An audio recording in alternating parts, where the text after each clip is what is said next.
100% natural. Take it with you everywhere. An astonishing people's revolution continues in Egypt. For almost a week now, tens of thousands of Egyptians from all walks of life have been protesting against a virtual dictatorship that has run that country for 30 years. The question is, will Egypt follow Tunisia's example? And, of course, what role will the military play? The military has a key role in Egypt. Joining us, two Egyptian Canadians. Tariq Said is with Concordia's Egyptian Student Association, and Rashad Antonius is a Middle East observer and a professor at UQAM. We see a curfew in effect right now. We've seen the crackdown on the protesters going on. And I want to know, maybe we can start with you, Rashad, what you think is going to happen in the days to come. Well, very difficult to predict because it's volatile. B, the power relations are being negotiated at this very moment between the people and the government. So the relationship of power between the street and the government is not the same today than it was 3 days ago or 2 days ago. So it's very difficult to predict now. However, having said that, we must realize that the security apparatus in Egypt, there are three components to it. The army has always played a national role, very rarely or never a role of repression.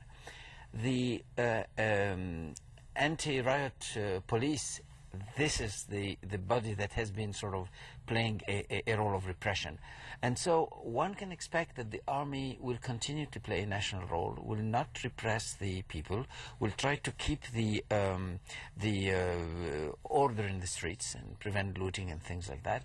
But at the same of its political role, right now it's very close to Mubarak, but it could, there are enough elements within it to play a role of transition. They could manage to get Mubarak get out with some kind of face-saving device. Right. Yes. Tariq, what do you think about this, about Mubarak and his future in Egypt right now as it stands on Monday?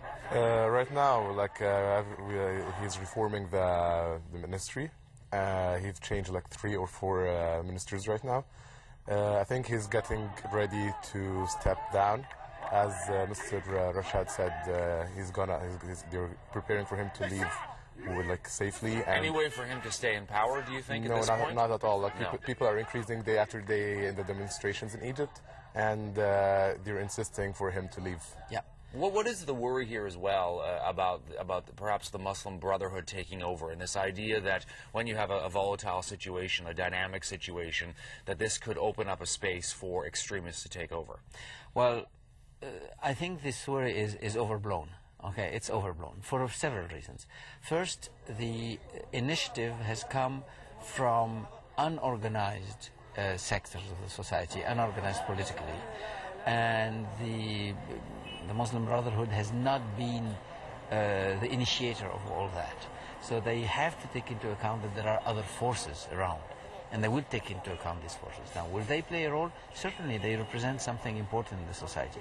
Are they dangerous? Yes, there is a risk. However, A, we are overblowing this risk. B, if the West doesn't want to see this risk, they should have a fairer policy in the Middle East, on the Palestinian issue, in Iraq.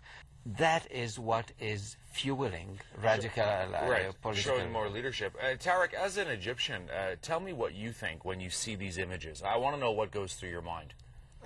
For the Muslim Brotherhood, or no? I mean, when you see what's happening in your country. All right. Of course, right now, every Egyptian feels a sense of pride for what's happening. They're getting the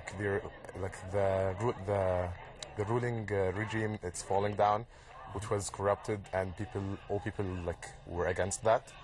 It's the time for us to show what we feel, and I think it's gonna go to a positive stage. Will this bring in some kind of a democracy, as we see, as is happening in Tunisia, do you think? I'm confident that it will. It will be certainly better than what we had. As everybody says, in a period of turmoil, it's a delicate situation. There are some dangers, but I'm confident that people will be able to take that into account and overcome the possible dangers. We have about a minute left, and I want to ask you something that I've been hearing discussed a lot nowadays, is this being a potential Berlin Wall moment for the Arab world. The way the Berlin Wall fell in East Germany in 1989, and a whole domino effect happened. What do you think? Is that potential? That's, of course, it is possible. Egypt plays a big role in the Arab A key region. role in the Arab Yeah, world. yes, exactly. As you have seen in the past few days, Jordan, Lebanon, Yemen, all of the people like started going out protesting against also their corrupt government, and of course it's going to play a big role.